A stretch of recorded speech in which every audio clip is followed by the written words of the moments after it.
Assalamualaikum. Ayo belajar bareng aku lagi di RNM Channel. Masih sama, kita akan membahas latihan soal kebidanan. Tanpa basa-basi, ayo kita langsung ke soalnya aja. Nomor 1. Seorang bidan bertugas di puskesmas. Bidan melakukan pencatatan dan pelaporan tentang situasi kesehatan ibu dan anak melalui PWA Kaya. Hasil laporan pencatatan disajikan dalam bentuk grafik. Saat ini, bidan sedang membuat grafik tentang kunjungan kehamilan bagi ibu hamil yang baru pertama kali melakukan pemeriksaan di bidan. Pertanyaannya, apakah grafik yang akan dibuat bidan pada kasus tersebut? A K1, B K4, C KF, D KN1 atau E KN2. Dan jawaban yang benar adalah A K1. Berdasarkan situasi yang dijelaskan, seorang bidan sedang membuat grafik tentang kunjungan kehamilan bagi ibu hamil yang baru pertama kali melakukan pemeriksaan di bidan. Oke, kita bahas per opsi. Untuk A K1. K1 adalah singkatan dari kunjungan pertama atau kunjungan 1 dalam pelayanan antenatal. Ini merujuk pada kunjungan pertama seorang ibu hamil ke fasilitas kesehatan untuk pemeriksaan kehamilan. Grafik K1 akan mencatat jumlah ibu hamil yang pertama kali melakukan pemeriksaan kehamilan di bidan atau fasilitas kesehatan. Grafik ini penting untuk memantau dan memastikan bahwa semua ibu hamil menerima pemeriksaan awal yang penting untuk mengidentifikasi dan menangani risiko kesehatan sedini mungkin. Untuk opsi B, K4 merujuk pada kunjungan keempat selama kehamilan.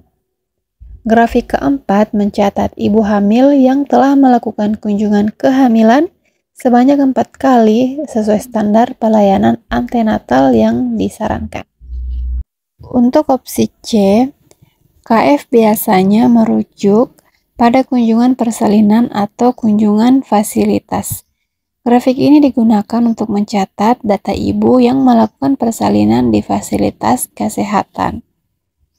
Untuk opsi D, KN1 adalah singkatan dari kunjungan neonatal 1, yaitu kunjungan pertama kali setelah bayi lahir. Grafik KN1 mencatat jumlah kunjungan pertama bayi baru lahir ke fasilitas kesehatan untuk pemeriksaan kesehatan. Sedangkan KN2 ini untuk opsi E. Opsi E KN2 adalah kunjungan neonatal kedua yang mencatat kunjungan kedua bayi baru lahir ke fasilitas kesehatan. Lanjut soal nomor 2. Seorang perempuan berumur 20 tahun, G2P1A0, hamil 24 minggu. Datang ke BPM untuk kunjungan kehamilan. Hasil anamnesis tidak ada keluhan dan gerakan janin aktif dirasakan. Hasil pemeriksaan tekanan darah 110/70, nadi 70 kali per menit, pernafasan 20 kali per menit, suhu 36,5 derajat Celcius, DJJ 146 kali per menit, balot teman positif. Pertanyaannya, berapakah TFU yang sesuai pada kasus tersebut? A. Setinggi pusat, B. 3 jari di atas pusat, C. 3 jari di bawah pusat, D. 3 jari di atas simfisis, atau E. Pertengahan pusat PX. Dan jawaban yang benar adalah A. Setinggi pusat. Pada kasus seorang perempuan umur 20 tahun, G2P1A0, hamil 24 minggu. Oke, kita bahas TFU atau tinggi fundus uteri adalah salah satu parameter penting yang digunakan untuk menilai perkembangan kehamilan dan pertumbuhan janin. Pada usia kehamilan 24 minggu, TFU umumnya berada setinggi pusat. Oke, kita bahas per opsi. Untuk opsi A, setinggi pusat. Pada usia kehamilan 24 minggu, TFU biasanya berada setinggi umbilikus atau pusat. Ini adalah posisi yang normal untuk usia kehamilan tersebut. Untuk opsi B, 3 jari di atas pusat, TFU yang berada 3 jari di atas pusat umumnya ditemukan pada usia kehamilan sekitar 28 minggu, bukan pada 24 minggu. Untuk opsi C, 3 jari di bawah pusat. TFU yang berada 3 jari di bawah pusat mungkin ditemukan pada usia kehamilan yang lebih awal, sekitar 20 minggu. Dan untuk opsi D, 3 jari di atas simfisis.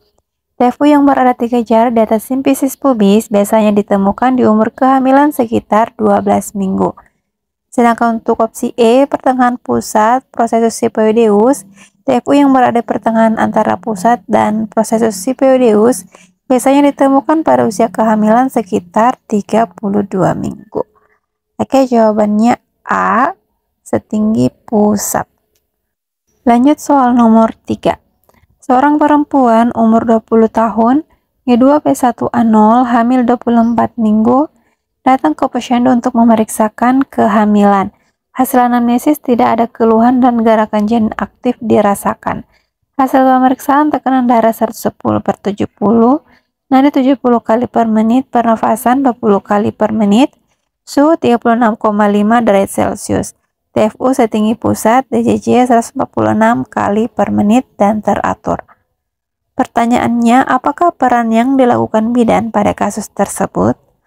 A. Pelaksana, B. Penyelia, C. Pendidik, D. Peneliti, atau E. Pengelola. Dan jawaban yang benar adalah A. Pelaksana. Pada kasus seorang perempuan umur 20 tahun, G2P1A0 hamil 24 minggu yang datang ke posyandu untuk memeriksakan kehamilannya dan hasil pemeriksaan menunjukkan kondisi normal. Peran yang dilakukan oleh bidan dalam situasi ini adalah pelaksana, tapi kita mau bahas per opsi. Oke, kita mulai dari opsi A, pelaksana. Dalam konteks ini, bidan berperan sebagai pelaksana karena dia melakukan pemeriksaan kehamilan yang meliputi anamnesis, pemeriksaan fisik, mengukur tekanan darah, nadi, pernafasan, serta suhu tubuh, dan pemeriksaan obstetrik yaitu tinggi fundus uteri dan DCC. Sebagai pelaksana, bidan memastikan bahwa semua aspek kesehatan ibu dan janin dipantau dengan baik dan sesuai dengan standar pelayanan antenatal. Oke, untuk opsi B, penyelia. Penyelia adalah peran di mana bidan mengawasi dan membimbing kinerja tenaga kesehatan lainnya. Dalam kasus ini, peran bidan lebih langsung sebagai pelaksana pemeriksaan. Untuk opsi C, pendidik.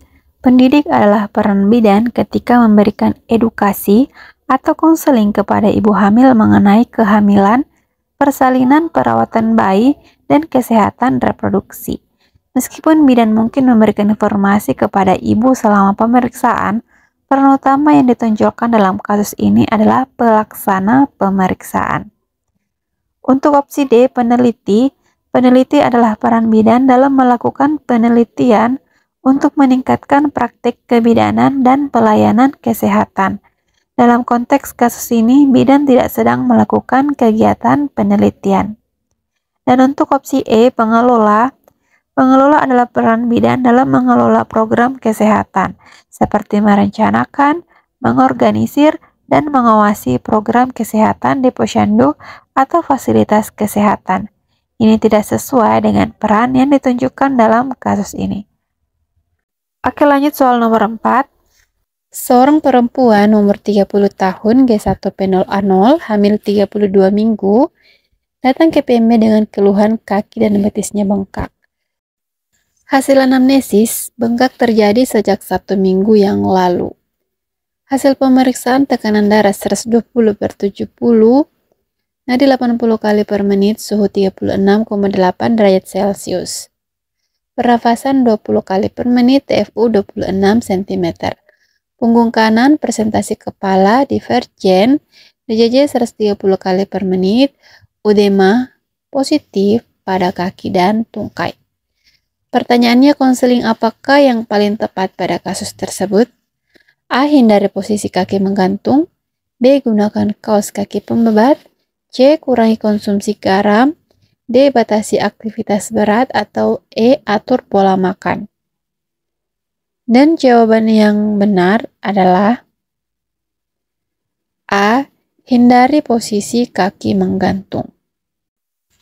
Pada kasus seorang perempuan umur 30 tahun, G1-Phenol-A0 hamil 32 minggu yang datang dengan keluhan kaki dan betis bengkak sejak 1 minggu yang lalu. Oke, kita bahas per opsi. Yang pertama, opsi A, hindari posisi kaki menggantung. Bengkak pada kaki dan betis selama kehamilan sering disebabkan oleh edema fisiologis karena peningkatan volume darah dan tekanan uterus yang membesar pada pembuluh darah di panggul, yang menghambat aliran darah balik dari kaki. Menghindari posisi kaki menggantung dan mengangkat kaki saat duduk atau berbaring membantu aliran balik darah dari kaki ke jantung. Ini berfungsi untuk mengurangi edema. Untuk opsi B, gunakan kaos kaki pembebat. Kaos kaki pembebat atau stocking kompresi dapat membantu mengurangi edema dengan meningkatkan sirkulasi darah. Namun ini biasanya disarankan sebagai langkah tambahan setelah mengedukasi ibu untuk menghindari posisi kaki menggantung. Untuk opsi C, kurangi konsumsi garam. Mengurangi asupan garam bisa membantu mengurangi retensi cairan dan edema. Namun ini adalah langkah tambahan yang biasanya tidak menjadi fokus utama dalam konseling awal. Untuk opsi D, batasi aktivitas berat. Membatasi aktivitas berat penting untuk mencegah kelelahan dan komplikasi kehamilan, tetapi tidak secara langsung berhubungan dengan penanganan edema. Kemudian untuk opsi E, atur pola makan. Mengatur pola makan yang sehat penting untuk kesehatan ibu dan janin, tetapi ini lebih umum dan tidak spesifik menangani keluhan edema pada kaki dan betis. Oke, kita lanjut ke soal nomor 5. Seorang perempuan umur 33 tahun, G1-Phenol-A0 hamil 24 minggu, datang ke PMB dengan keluhan BAB disertai darah dan nyeri. Hasil anamnesis ada riwayat wasir sebelum hamil. Hasil pemeriksaan tekanan darah 120/70, nadi 80 kali per menit, suhu 36,8 derajat Celcius, pernafasan 20 kali per menit, TFU 22 cm, BCG 140 kali per menit. Anogenital nampak wasir. Pertanyaannya, konseling apakah yang paling tepat pada kasus tersebut? A. Latihan senam. B. Konsumsi kalsium. C. Makan makanan berserat. D. Minum vitamin B, C, dan D. Atau E. Perbanyak minum air hangat. Dan jawaban yang benar adalah C. Makan makanan berserat. Pada kasus seorang perempuan umur 33 tahun G1-Phenol-A0 hamil 24 minggu yang datang dengan keluhan buang air besar disertai darah dan nyeri serta riwayat wasir. Oke, kita bahas per opsi. Untuk opsi A, latihan senam. Meskipun latihan senam bermanfaat untuk kesehatan secara keseluruhan dan dapat membantu meningkatkan sirkulasi, ini bukan solusi utama untuk mengatasi keluhan wasir yang menyebabkan BAB disertai darah dan nyeri. Kemudian untuk opsi B, konsumsi kalsium. Konsumsi kalsium penting untuk kesehatan ibu hamil, namun tidak ada kaitannya dengan penanganan wasir atau keluhan BAB disertai darah. Untuk opsi C, makan makanan berserat. Makanan yang tinggi serat membantu melunakkan tinja dan meningkatkan pergerakan usus, sehingga mengurangi tekanan pada wasir dan mengurangi risiko perdarahan serta nyeri saat BAB. Ini adalah tindakan yang sangat efektif dalam mengelola gejala wasir. Kemudian untuk opsi D, minum vitamin B, C, dan D.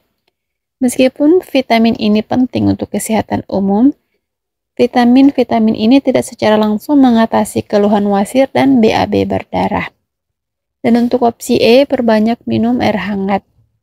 Memperbanyak minum air sangat penting untuk mencegah dehidrasi dan membantu sistem pencernaan bekerja lebih baik. Namun, air hangat secara spesifik tidak memiliki efek yang signifikan dalam mengatasi wasir dibandingkan dengan serat makanan. Oke, udah selesai pembahasan soal kali ini. Semoga bermanfaat untuk teman-teman yang masih berjuang dan tetap semangat ya. Pokoknya harus semangat. Dan seperti biasa sebagai penutup, aku mau bacain salah satu kata bijak. Sesulit apapun pelajaran, jangan pernah meragukan kompetensimu. Oke, tetap semangat.